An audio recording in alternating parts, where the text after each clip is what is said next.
Let's laugh and spread love. Tea with Tamela.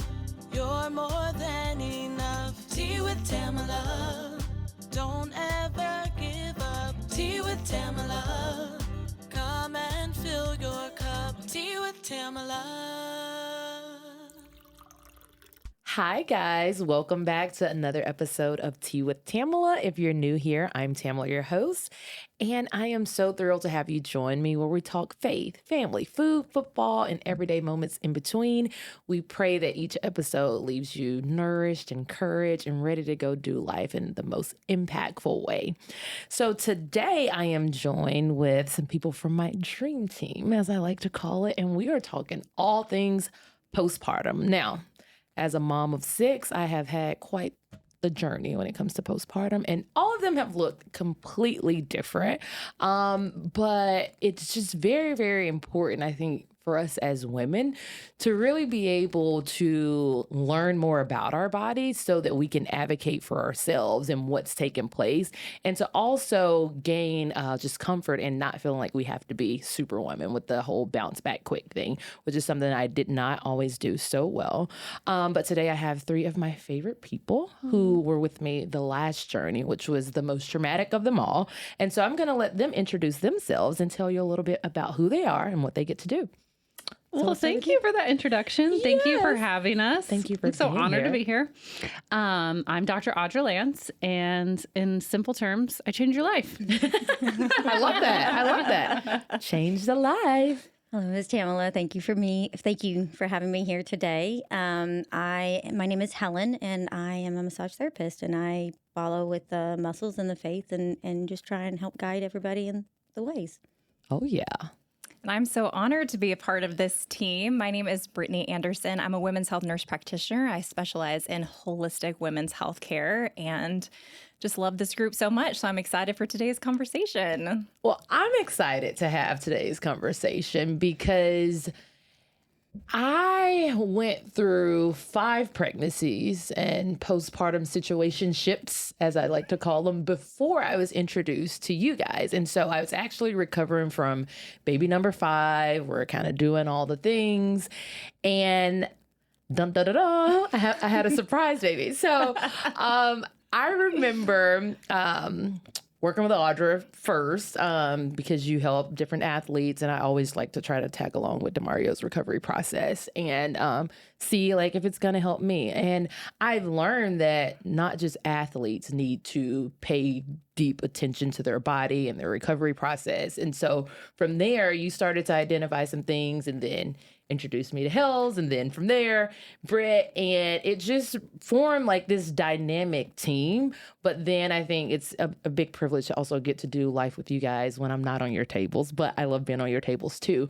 And so would you share just a little bit about like your process, how you kind of got into the line of work that you're in, and how, like, although you do serve like a huge athlete music population, how you also work with the everyday person, woman, to help them really become in tune with their body? Yeah. Well, everyone deserves to feel good. Yeah. And I think we forget that. We are just always like, oh, my neck hurts, my back hurts, oh, I'm getting old. Well, you don't have to feel like that. Mm-hmm. You have to make the choice to help yourself. Mm-hmm. And we put, high test gas in our cars or buying the fancy cars, but we take care of them a lot of times better than we take care of ourselves, which is just so backwards. Really? So just starting off with that, of like that mindset shift of like, oh my gosh, maybe I should take care of myself. And you don't have to wait until something's hurt or broken. And you hit on like the postpartum experience specifically for you. I think that is something, I know Brittany and Hellen will shine a light on this too, but in our culture that we don't help women with enough, and it's not out there enough of like before you get pregnant, during pregnant, and after. You really need to take care of yourself. A lot of people beforehand, put the money in to get pregnant, and then it's just a train wreck after. Yep. So that is what I'll say there. But you were asking like the process and everything and how I got into it. Making it short, I was sick a lot when I was a kid and I had strep throat. So I was in the doctor's office every other month with strep, and then eventually got my tonsils out at 8 years old. And I would come home because I wouldn't be in school, and I'd play with my Barbies and play doctor because I loved it so much. So from a young age, I knew I wanted to have an impact on people and serve people. And then I was also the kid who would sit on the stairs and be on the phone while my mom was on the phone trying to listen to everything. Like so nosy. I love to know everything about everyone. But just to know. I like to be in the know and I like to help. And so those two things essentially put me on that track. And I just have always had this feeling of like, we could do so much better for people and serve people so much more instead of 5-minute visits. And yes, I feel like that trickled in the athlete world first and then has moved down to anyone. And if you're, listening to this podcast, you're investing in your time and trying to make yourself better. So you're a high performer. And I think that's high performers in general can all take care of themselves. Yeah. And we don't have to be playing some sport or guitar or anything to be considered high performers. And I think the world has tried to isolate of like, this is the high performing group and you're just ordinary people. But I'm like, we're also performing at a high level. You deserve to feel good in this one life. You deserve to feel good as well. Yeah. So Hels, how did you kind of get into what you get to do and kind of add your own spin on it and not just, I mean, I know we all go to school and we learn things, but then we also learn our specialties and like the value we get to add to the things that we've grown in along the way. Well, to touch on what Audra was talking about, we get so busy in life that we lose focus that we should receive well. And that's also maintenance, and we can get past the everything needing to be foo-foo or required, or having this earning mentality, because the way we live life these days is it feels like everybody's got to have a job and a side hustle. And if you're doing that, you're burning the candle at both ends and a little in the middle. And if you don't receive well, if you don't treat yourself well, there's no way we're going to live with the highest level of longevity. Right. A lot of things for me, and even getting into the direction for caring for people, is God-driven. And so when I worked in corporate America, it was one of those where it's like every day is next, checking all the boxes. What else? How else? When else? And so when I got to when God had me move and started to focus on people and direction and reminding everybody that we don't have to live in recovery, we can thrive. That's actually why He waters us, is so that we bend, we don't break. And so in the directions in which that's the way I try and work, is making sure that we uplift both body and soul. And so that's just how we drive. And you do it well. I was trying to imagine like the candle burning on both ends, and then in the middle, I'm like, just melting away. Just melting away. Amen. But enjoying it. But enjoying the slow melt. Enjoying the slow melt. So Britt, share a little bit about just all the things that you get to do and like how, like what was the evolution of like, this is who I am, this is what I'm called to do, and this is what I'm stepping away from in order to walk in that calling and that purpose, because it's a superpower to be able to really impact the lives of women specifically. And I feel like sometimes we're just not valued the way that we should be, but we also learn to devalue ourselves based on how other people are telling us we should value or how we should respond or what we should look like or feel like. And so then there's this thing that's taking place in our head. And so you kind of was like, all right, let's wash my hands with this, and this is how I'm going to take this approach. So just share a little bit about it. Yeah. Well, so much of what both of these amazing women said is so resonant. For me, I really believe our souls chose this specific vessel for this lifetime. And so we have to take care of it because we only get one, right? And that's just not something that's really taught in our culture. And, I went to Vanderbilt. I have the degree. I was trained in the very conventional medical system. But I went into it already believing in a more holistic approach to healthcare, just because I, too, had a lot of health issues growing up and kind of found my own way to heal myself outside of conventional medicine. So then when I get into practice and realize how broken the system is, how it's really not serving patients, it's not really serving anyone. I mean, providers are exhausted and burnt out. in their defense, they have to see like 25 people a day to Wow. bill, enough to make ends Right, meet. right. And you have 5 minutes with a patient. So all you have time for is to quickly get to a diagnosis and then write a prescription.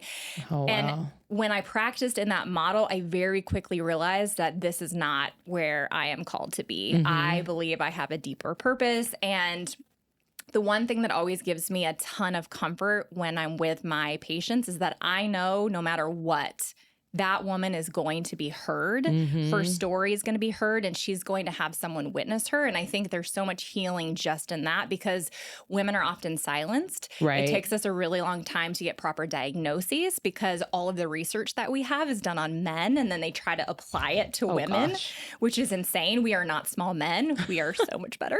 And this is coming from someone with 3 sons. But we are biologically, physiologically different, and we need unique care and we need unique holding. And there is so much to be said for the spiritual, emotional aspect of health. And that's the piece that I feel like I've really stepped into over the last 7-ish years, focusing more on this fertility and women's hormone space. But it's a place where women can just come and completely fall apart and be held in the rebuilding. No, that's incredible, and it's so special because with the amount of women who are reproducing on a regular, like It's a great business to be in. It's a great business to be in, but I believe that there are so many of us who aren't receiving like the proper care on the front end, let alone the back end. And so at some point it all starts to catch up with you, right? And so I go back to, being young and in my 20s and working 3 jobs and moving around, and hormones and all that was like the least bit of my worries, right? And then I move into the space where I begin to have children. And so now all of these different narratives are playing in my head of what I should or should not do. And then I'm like a powerhouse by nature. So I'm like, when people tell me, oh, you're going to feel like this, oh, there's going to be, then I'm like, oh no, like I'm going to combat that. Like I'm a bad girl, And so from there, I had baby number 1. And because my pride and my ego is building up, I'm like, oh no, I'm going to snap back. And so I turned something on that I probably shouldn't have turned on. And from there, had baby, got home, I'm like cooking the same day. I'm like wrapping the belly with the coffee cream. And like 6 weeks later, I'm out and they're like, wait, you just had a baby? I'm like, yep, boobs perky. Hey, here we go. We're doing this. Baby number 2, I feel different, but my pride and ego would not allow me to verbalize the difference that I felt. And so then I'm like, oh, it's just because you're also caring for another baby. And so I'm not listening, primarily to my body. Well, baby number 3. And I'm like, oh, whoa, like something's not adding up. And with that baby, I had her one day, I think on a Friday. I drove myself home illegally, probably. We are not shocked, as you can see. I drove myself home from the hospital the next morning in like inches and inches of snow. And I get home and I'm back at it. And then I started to feel my body do something like even more different than what, the previous. So then I went to the doctor and I tried to advocate for myself. And nobody listened to me. And so then I'm like, oh, well, it must be me. Like, you're weakening. Like, what's wrong, girl? We got to put it together. And so I just continued to push forward. But by the time I got to baby number 5, I'm like, there's something that's not aligned in my body. There's something that's not, I'm not feeling the same. I'm not bouncing back as quick as I did before. And so now I'm beating myself up internally. Do you see like a lot of women kind of being on that path of like trying to bounce back before they should, and then that pride and ego of all these misconceptions are kicking in and they're combating something that they should really submit to? Oh, absolutely. And I was the same way. And I'm super lucky because going into my motherhood journey, I was already around a lot of really wise women in this space who were educating me.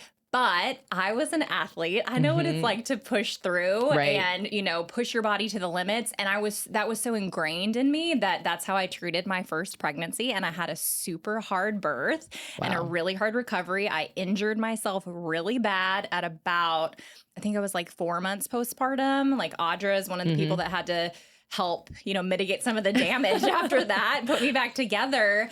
But I was very prideful, and I was like, no, like my body can do this. Like I'm an athlete, I can handle this. And so I see that all the time.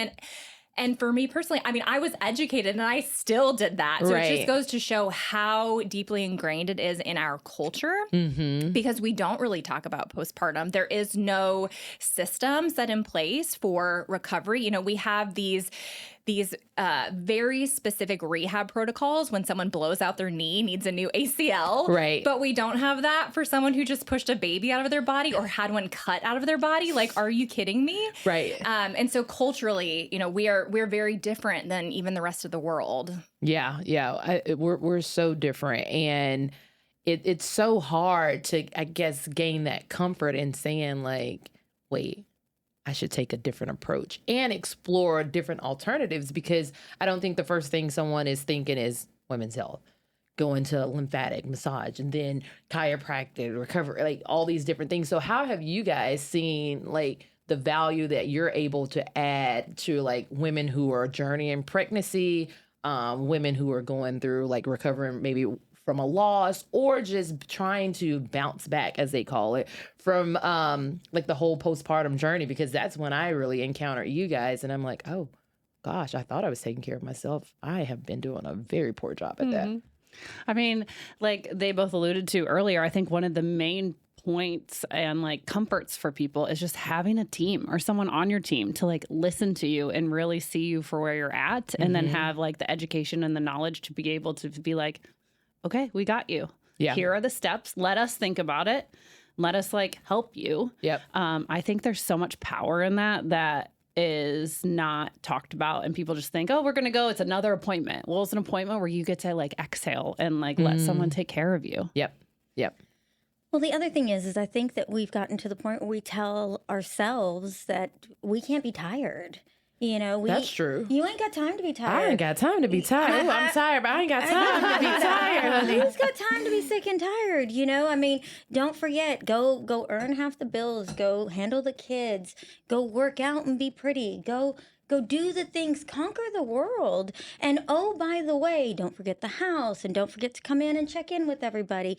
But our cups aren't supposed to run empty. They're supposed to run over. And so when we're sitting here emptying our cups into everybody else, and we forget that sometimes we do this accidentally. I'm fine. Don't worry about me. I'll worry about everybody else. And so we can accidentally get into that groove where we're like, I don't need to eat, I don't need to rest, I don't need to, and then people actually start listening to us. Yeah. And I think that's a wrong lesson to be teaching our village. We have gone from having villages and support and absorbing that and just that being part of our society to now it's like, be your own person, don't bother me with your problems, don't any of these things when there can be the exception. Bless your heart, you were always so flexible with us. You've got a large family, and sometimes we had to be there at 7 a.m. or sometimes we couldn't be there till 8 p.m. Yeah. But whatever, y'all were so sweet to work with me on that. But whatever that needed to look like, the goal was to get you back, not to have you on the table 3 or 4 times a week. Because once again, maintenance is the goal, not life and forever after. Right. Now, we want you for forever after. We just don't, But I think we have embraced certain isolations that we don't need to. If we really just allow our moms and our sisters and our friends, heal us the way we should be healed as a village. Yeah. If it truly wasn't for these girls and even your guidance, my heart would not be healed the way it is. I would not be upright and staying busy. So we need to, we teach better so we can learn better. But learning better from each other is the goal, and ultimately that will correlate into health. And I think one of the things we hear most often, to answer the second part of your question, was like, oh my gosh, we can enjoy this more, whether it's the postpartum or like the actual pregnancy itself, because I feel better. Yep. They can be more present, but they're like having fun and enjoying it. And I think that's one of the biggest things we all working as a team hear from people. Yeah. And I like village and working together as a team, because I feel like there's also different people who are seeking out so many different things and people, and those people aren't having any touch points. Yeah. And so then they're trying to apply like too many different formulas from so many different people who hadn't synchronized anything. And so one of the things that I appreciate about what you guys have cultivated is although you have separate things that you specialize in, you have found unique ways to come together and work together to build out like this longevity of a plan for whoever that patient or client is. And so I remember when you guys first started like Recovering Me, as you start to say, okay, this is where somebody else could help come in. Like first, you don't mind saying, hey, this is what I specialize in, but I also can identify you need this. This is who I recommend. And then do you mind if we co-share to know like how we're, building this out. And so when you first started, I was recovering from baby number 5 and I'm learning all these things about my body and I'm doing these foot detox and these lymphatic drains and I'm like getting there. And then all of a sudden I didn't want to tell anybody I was pregnant. I remember this. And I was like, no, I can't be pregnant. This is, I'm in denial. I guess I'm in denial. I was like, no, I can't be pregnant. I got to keep on this recovery process. And so you guys are working on me. And then they were like, how's your stomach? I'm like, oh, it's fine. I got a little gallbladder issue. And we were all talking. We're like, something's not adding up. You had us all real stressed for a hot minute. I'd call poor Audra. I'd have to call her and be like, all right, I think something's wrong. I think she has a tumor. You may need to say, Brittany, where are you at? Because I think something's wrong. But yeah, you. So that working together was helping y'all build a plan before you knew the baby was the plan that you were building on. And so I know I can be a little wild and crazy sometimes, but in building that plan, once we shifted, it was like, okay, I was like, okay, guys, I'm like 5 months pregnant. And you're like, what the crap? 5 months pregnant? Well, praise the Lord, you're not dying from whatever. But from being there before the baby, then getting the news of the baby, you knew that there had to be a shift in the approach. And before you guys even introduced me to Britt, you were planning for postpartum things before I even knew what the postpartum journey would entail. And so will you talk about a little bit of like the collaborative thing, although you're like 3 completely different lines of work, how you guys work together to collaborate, how you care for some of the same patients? Go ahead, Brittany. Yeah. Well, first of all, I think so much of our work really overlaps well. So we all have, experience with manipulating the tissues and understanding the overall physiology. And then I come in, I really love to run lab work because that gives me a lot of information on how to properly support your nutrition and your recovery. What does your inflammation look like? What's happening with your overall metabolic health? So how do we approach it from that perspective? But then I also have experience with, similar movement modalities and understanding how the tissues work. And so when they are speaking to me, we have a common language, which I think is really, really helpful. And I think that, we've been talking about how everyone needs a village, like providers having a village also is so helpful because, I might see something and then share it with them and they can provide a completely different point of view, which only benefits the client, but it also helps me learn. Like I have learned so much from the both of them, which makes me a better provider in person, really. And it's just been so incredible to be able to collaborate. Yeah, no, that's big. That's big. Like working together, the village, and sometimes the village is minimized, where we feel like we're weak, we're needy. We can't do whatever, we can't meet whatever the standard is of the world when we start to extend ourselves for the village, right? Or our own standards, Or our own standards, because we have all these pressures that we're putting on ourselves. But as a person who struggled with that and was slowly trying to break down all of that discombobulation that was taking place, one of the things I think that was just so instrumental for me with the last baby is because I didn't get the opportunity to bounce back. Like my body sat me down. And that's like a crazy place to be because I was a nutcase. I'm like, you gotta be kidding me. What do you mean you have to cut me? What do you mean there are torn ligaments in myself? Like there were all these things that were taking place, but the village of people here, the village of people at home really made that all come together. But it was a humbling experience for me that now makes me want to advocate for women to say, listen, I understand all these misconceptions. I understand the pride. I understand the ego. I understand the desire to want to wear the cape, but you're doing yourself a disservice. And at some point, your body will sit you down and force you. So you can do it willingly or you can be forced to do it. Yeah. And when you're forced to do it, it comes with a whole different level of shifting the mind and shifting the body. And so you guys got to see that firsthand. And I remember, you know, I think DeMario called one of you guys and was like, she can't walk. Like, I don't know. It's like, I'm having to pick her up. Like, she can't walk. Is this normal? And y'all got together and y'all start coming to the house. And I remember everybody had a t-shirt that said Team Tamela. And it was like, We should have wore those today. It was like, because I think you guys knew where I was mentally and emotionally and like the weight, and it makes me want to tear up, the weight that it was having on me internally to say, we're Team Tamela, because a lot of times she's forgotten, she's not seen, she's forced to be secondary or put on this cape when she actually needs someone to wear a cape for her. Amen. And so you came in and you put me back together, and I'm gonna let y'all talk because I gotta find some tissue. And we're so grateful that you trusted us enough to let us help.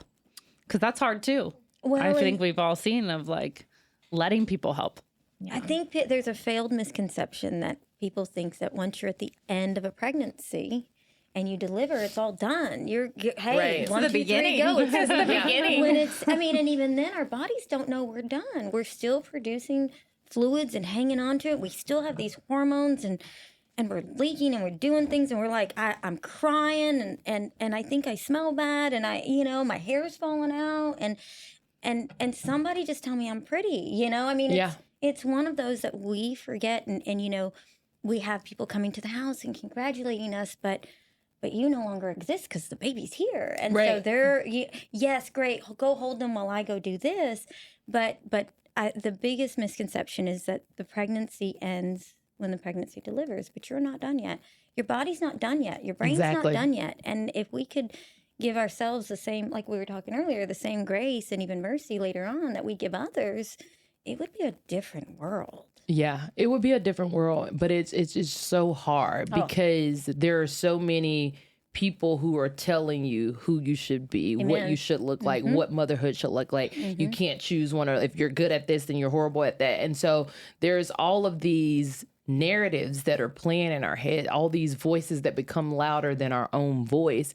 And we don't know how to then self-advocate for what we need, what we're thinking. Like you become embarrassed to feel like, oh, I may have postpartum depression. You become embarrassed to say, wait, I literally can't get up, which was one of the things where I was forcing myself to walk. And you're like, you have torn ligaments in your stomach because you've been walking through the pain that you weren't supposed to walk. But it was like trying to fight and getting to that place where I had to submit to what was taking place and walk on a cane, be wheeled around in a chair, be lifted out of the bed. Like all of these things that were so foreign to me, it made me appreciate my body and what it had done previously. It made me want to honor it for what it had done and what I like dismissed and not like allowed myself to hold that space for. But it made me also take a different approach of the appreciation of like what I needed to do for me before I could do anything for anybody else. And so I remember Britt coming to the house, like trying to get all the labs and doing it. And she was like, she's not going to be able to heal with all the organized chaos. Like it's beautiful and she's good at it. Yeah. But like where she is, can we all agree that she needs something different? And that started my weekly, like even when I had to fly back, like treatment of hours of like getting to the recovery process. So will you talk just a little bit about like identifying that, you guys formulating a plan, and why that's so important for women to allow other women permission to speak into their life and to hear them and to allow somebody else's voices sometimes to become louder than their own. Amen. Yeah. Well, first, I just want to say all those standards, they're just made up. Like we have just made them up. If you come back to like the universal principles, like the ultimate expression of femininity, which I believe motherhood is, it is this giving from a cup that is overflowing. Like you are so filled up that then you can turn around and nourish everyone around you. It is not just giving of yourself until you are a shell. And that is the lie that we've all been sold. So I think we're really waking up to the truth. The truth is we give from overflow, and that's the ultimate feminine principle. And we need other women to come in and help fill that cup, especially during times when we have to be in surrender and recovery. And what is more of a surrender than birth? I mean, really, right. You will be humbled in one way or another. If it's not during the birth, it's going to be in postpartum. So I'll never forget walking into your house for the first time. And, I had heard wonderful things about you and your family, but I had no idea what I was walking into. And yes, lots of chaos, lots of tiny humans, lots of wonderful adults, but so much noise. And I just thought, okay, this is so beautiful. And it's really not conducive to healing. I think I got there at like 12 in the afternoon and you hadn't fed yourself yet, and you're like 6 weeks postpartum. And I'm like, okay, we got to get nourishment. Like step one, we got to get nourishment in this body. So I think that's when I recommended that you get a postpartum meal service. Thank goodness for Chef Amanda Lee. She's wonderful. So amazing. So amazing. And, I use her often and recommend her to everybody. She's incredible. But I think that was so huge. And then, we kind of got together after that experience because everyone was going over individually and trying to fit in treatment times. And I remember we're in your bedroom and one of the girls' fingers was like under the door, like trying to come in because, when mama's in the house, everybody gravitates towards us, right? Like we are the center. That's it. So it's really hard to take time for ourselves when we are in that environment because everybody wants to be around us. We hold the energy of the space. So it was such a beautiful thing to see you claim time for yourself and come to the office. I think you came every week for like a 3-hour window of time so that everybody in the office could lay hands on you and you could just be, in your own bubble of healing and restoration. And I really think that is the thing that really catalyzed your healing. Yeah. Yeah. And I mean, bouncing back, you did it the fastest way possible with what you went through because you created that intentionality for the space to allow it. Yeah. Yeah. And that was the longest bounce back, but it was the most effective bounce back because I learned things on that journey that had it not happened the way it happened, had I not had the village of people that I had, the experience would have been completely different. And I can't say that I would be where I am now in my recovery process of not just healing my body, but my mind, my soul, my energy. And there were so many different things because I think sometimes we identify like, oh, this person just works on this, and you're not intentional about making sure that you're pairing yourself in partnership with the right people that feed more than that one thing, like there's like energy that's taking place that's being exchanged, and that's important. There are conversations that are taking place. That's important. There's motivation. There's so many things where you have to pair yourself with the right group of people in order to be able to maximize the healing that's taking place. Absolutely. Yeah. And so I am grateful for you guys for being that for little old me. Oh, it's our pleasure and honor. It's our blessing. 6 babies later, I'm like, oh gosh, where were they so long ago? I probably would have had a completely different outlook. So what would you guys say to women similar to myself? Because I know I'm not the only one who thinks like this, who feels like this, who's like experienced some of these hardships in trying to work on recovering from a holistic standpoint, like from the inside out, from the head to the top of my head to the soles of my feet. Like, how would you encourage them to tap into understanding that they deserve that and they are worthy of that, and they shouldn't let anyone convince them of anything otherwise? Well, I really think that we need to change this mentality of I've got to have the perfect nursery and all of the clothes and all the baby things. I promise you, your baby is not going to use half of all those gadgets, gosh, no. but they are excellent marketers, right? Like, Right. don't get all that stuff. Instead, ask your village for meals. Ask them to give you massages. Ask them to help support your postpartum recovery. Because the truth is, like, pregnancy goes by fast. Yeah. And birth is a day, maybe a couple days. That whole experience, postpartum is forever. And we have to shift into this mentality of I then have to take care of myself even more intentionally once baby is here, because now I am caring for this human who depends on me for life. And obviously they did when they were in the womb too, but it's so different when they're earthside. And I think that's the shift that we really need to have in perspective. It's like, you've got to stop focusing so much on birth and forgetting about all of the recovery. And that's a lot of what I see. It's like women don't seek out help until there's a problem. Wow. What if we actually just prepared and intentionally planned for postpartum recovery instead of waiting until you're injured, like me? Yeah. Well, I think we also need to focus on, like, to what Brittany was talking about earlier, is we eat terribly. Our food is not really the level of which for all the nourishment we need, and we don't always know what we should be eating versus what we shouldn't be eating. And so between nourishing ourselves, our bodies, and when we were talking about bounce, bounce from your first baby to your fifth baby, it's not the same body, it's not the same mind, it's not the same direction. It's not even the same volume of life you're living. In the first one, prior to your first kid, if somebody asked me what I wanted for dinner, I could tell you. Don't ask me now, because it's like, what's easy? Who will eat what? Cereal. Cereal. Sounds great. It's not easy. Y'all do it yourselves. But I think if we can let ourselves be the center, because that's what ends up happening when you become mom. Right. It's like all the things, clothes. Give yourself the moment. Let yourself take that nap. Let yourself go take that shower. If you need the minute, recruit. Bring your village in. Don't let it feel like a hindrance because you've asked for help. I know myself personally. I lean in on my sisters at church, and I lean in on my sisters here, and you got to figure out where you're fed in order to be lifted up. And we don't need. If you automatically dismiss that, then you've automatically dismissed that. Not helpful. So that's big. Yeah.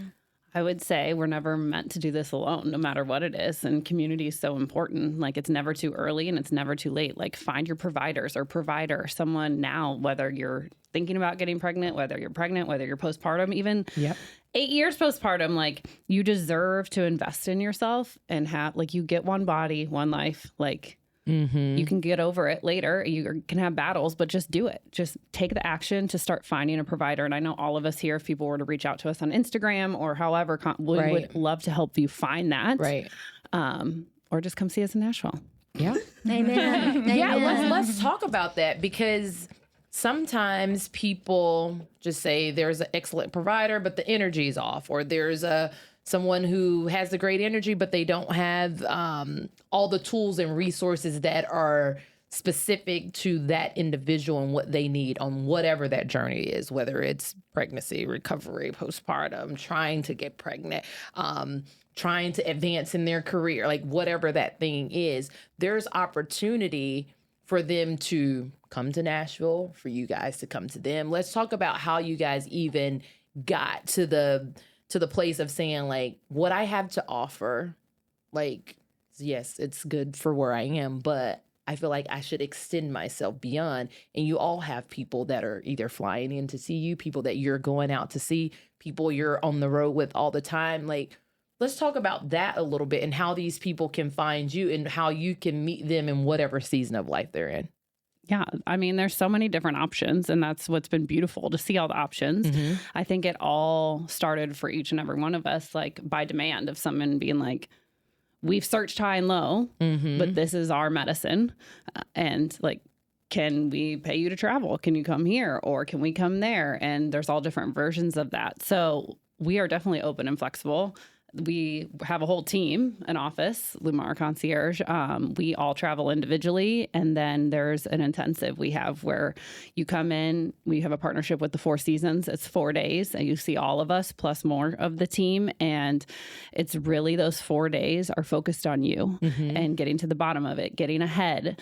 It's like 6 months of healing in 4 days. Yep. And you get to actually relax and enjoy. And then people come with their spouse or their partner and sometimes like best friends. And it's just like investing in themselves to get healing above and beyond. Yeah.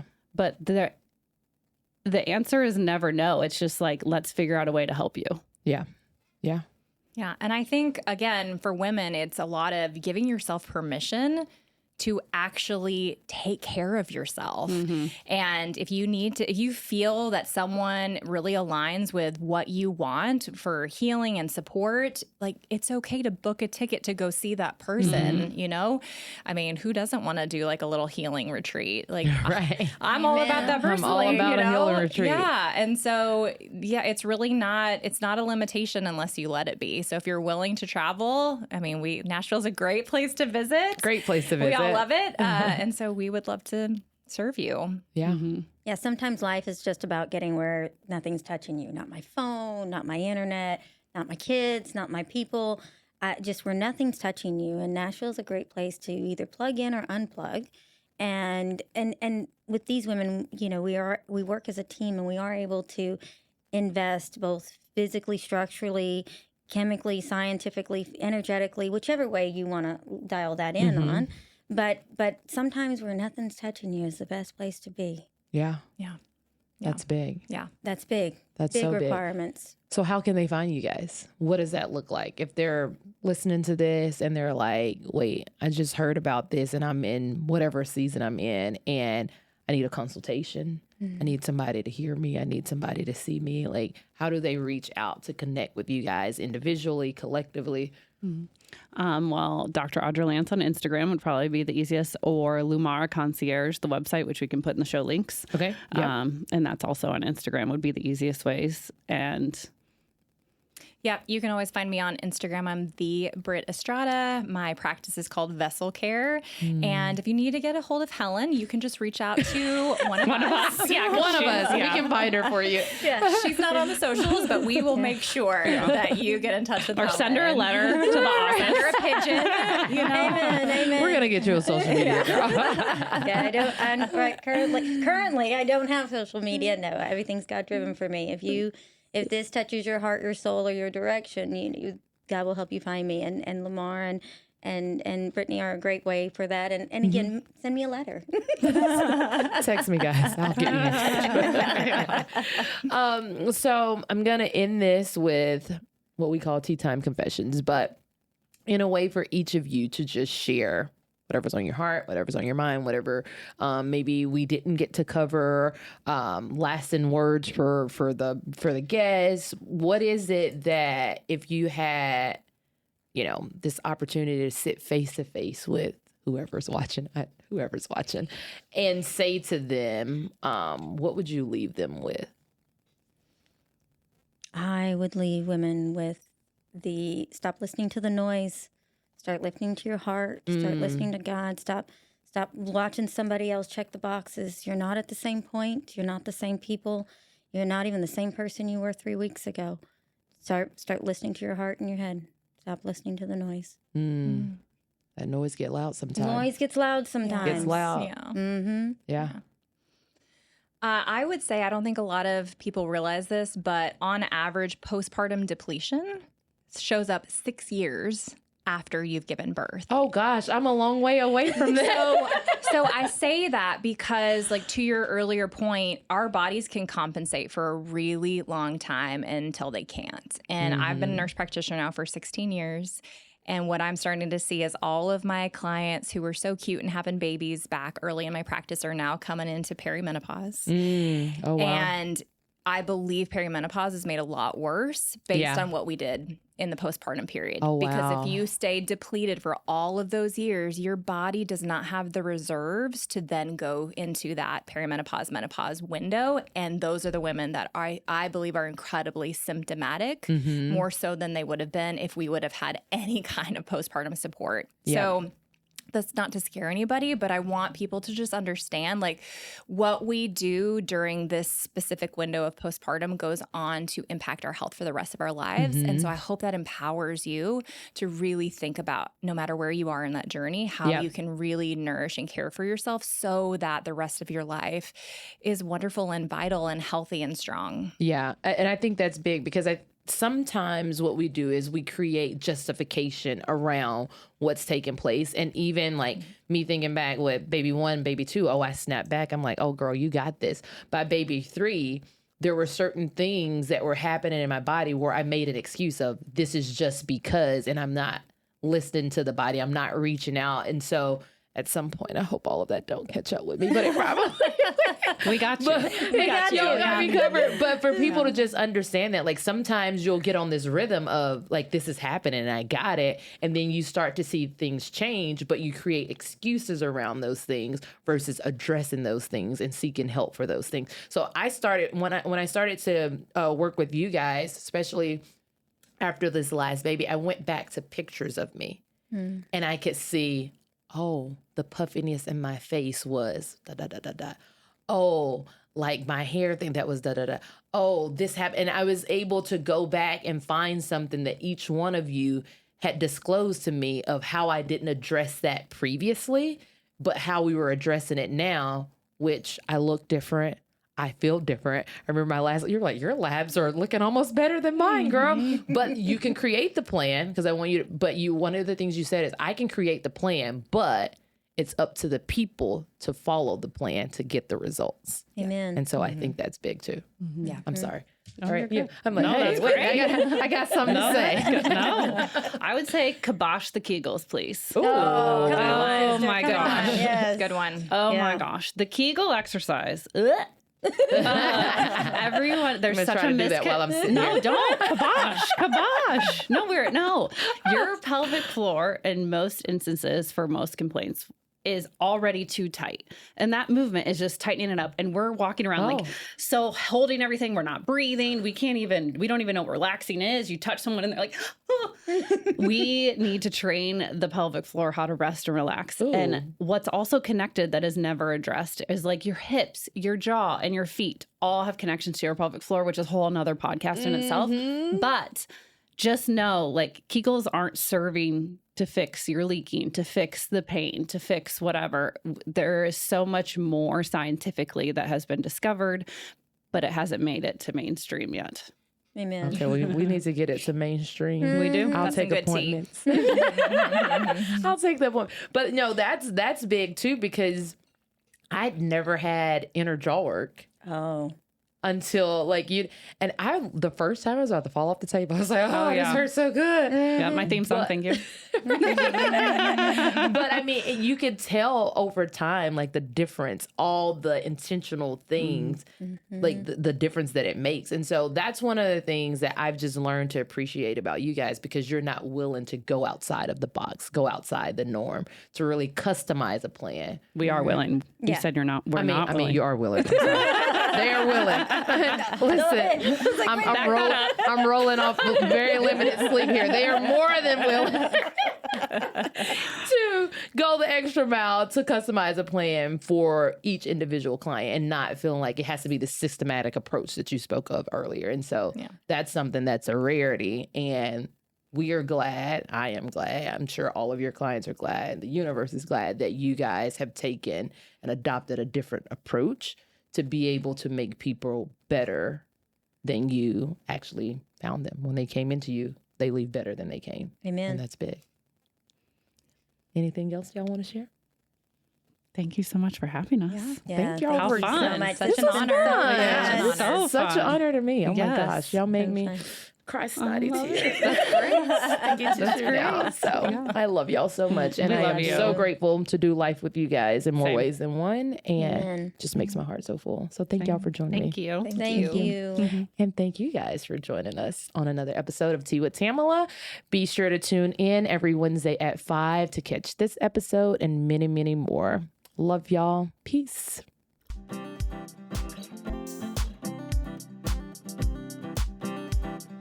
Tea with Tamela.